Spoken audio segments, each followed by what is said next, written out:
भक्तजनों, सादर जय श्री कृष्ण। आज हम आपको श्री कार्तिक मास महात्मा कथा अध्याय 16 की सुनाने जा रहे हैं। इस ज्ञानवर्धक कथा को अंत तक सुनिएगा और सुनने के पश्चात अधिक से अधिक लोगों को शेयर भी कर दीजिएगा। लक्ष्मी नारायण भगवान की जय। गुरुर् ब्रह्मा गुरुर्विष्णु गुरुर्देवो महेश्वर गुरु साक्षात् परब्रह्म तस्मै श्री गुरुवे नमः। श्री अखंड मंडलाकारं व्याप्तं येन चराचरं तत्पदं दर्शितं येन तस्मै श्री गुरुवे नमः। कृष्णाय वासुदेवाय हरे परमात्मने प्रणतः क्लेशनाशाय गोविन्दाय नमो नमः।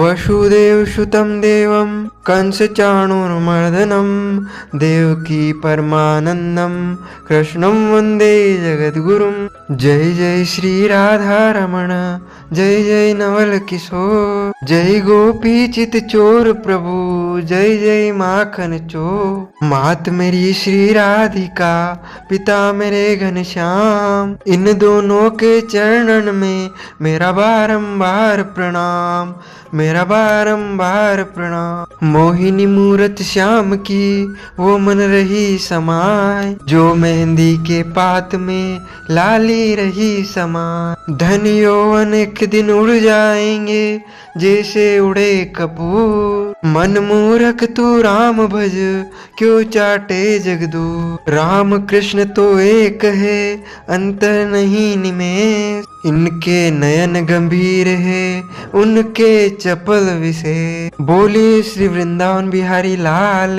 की जय। गोपाल कृष्ण भगवान की जय। श्री गिरिराज धरण की जय। श्री बाल कृष्ण लाल की जय। श्याम सुंदर श्री रम्य महारानी की जय। जगत गुरु श्री वल्लभाधीश की जय। गोसाई जी परम दयाल की जय। श्री गुरुदेव की जय। लाडले लाल की जय। आज के आनंद की जय। कार्तिक मास महात्मा कथा अध्याय 16 का यहाँ से प्रारंभ होता है। सुनो लगाकर मन, सभी संकट सब मिट जाए। कार्तिक महात्मा का कमल पढ़ो 16वां अध्याय। राजा पृथु ने कहा, हे नारद जी, ये तो आपने भगवान शिव की बड़ी विचित्र कथा सुनाई है। अब कृपा करके अब यह बताइए कि उस समय राहु उस पुरुष से छूटकर कहाँ गया। नारद जी बोले, उसे छूटने पर वह दूत बर्बर नाम से विख्यात हो गया और अपना नया जन्म पाकर वह धीरे धीरे जलंधर के पास गया। वहां जाकर उसने शंकर की सब चेष्टा कही। उसे सुनकर दैत्यराज ने सब दैत्यों को सेना द्वारा आज्ञा दी।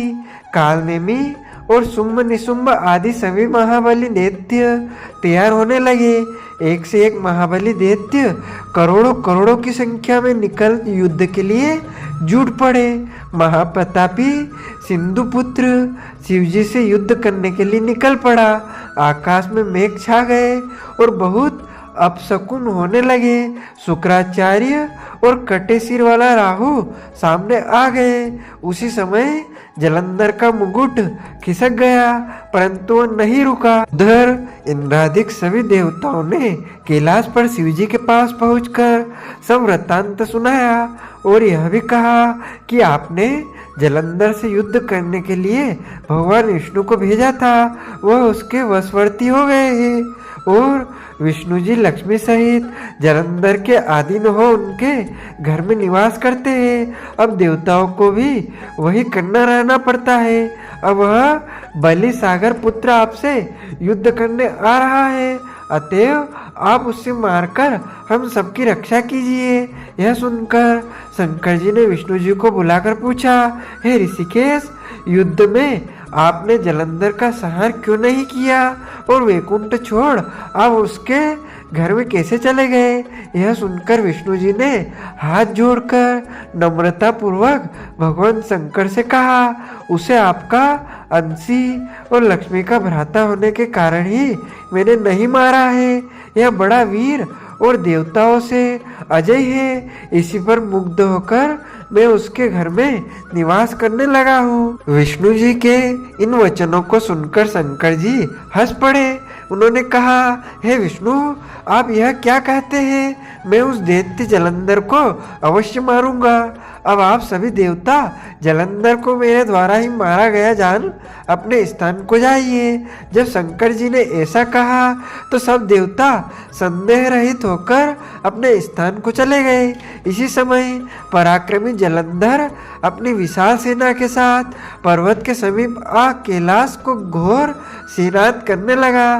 दैत्यों के नाद और कोलाहल को सुनकर शिवजी ने नंदी आदि गणों को उससे युद्ध करने की आज्ञा प्रदान की।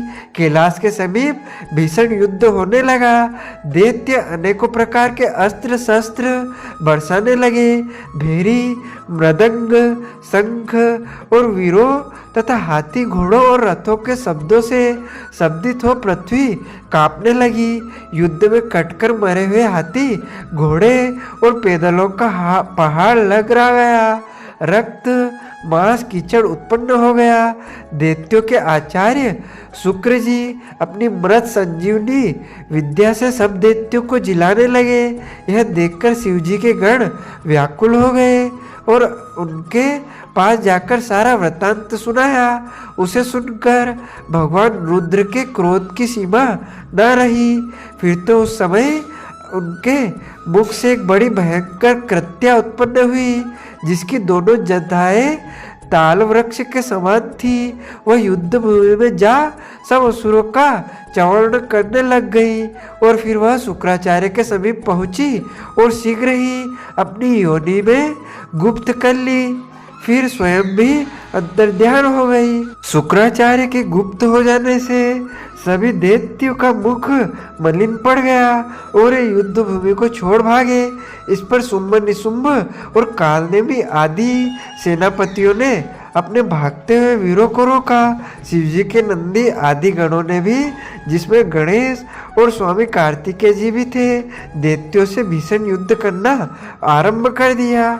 इसी प्रकार श्री कार्तिक मास महात्म कथा अध्याय 16 का यहाँ पर समापन होता है। बोली लक्ष्मी नारायण भगवान की जय, गोपाल कृष्ण भगवान की जय। अच्युतम केशवम राम नारायणम श्री कृष्ण दामोदरम वासुदेवम भजे। श्रीधरम माधवम गोपिका वल्लभम श्री जानकी नायकम श्री रामचंद्रम भजे। जानकी मनोहरम सर्वलोक नायकम श्री शंकरादि सेवितम पुण्य नाम कीर्तनम। श्री राम राम राम राम राम नाम दायकम। राम कृष्ण वासुदेवा भक्ति मुक्तिदायकम।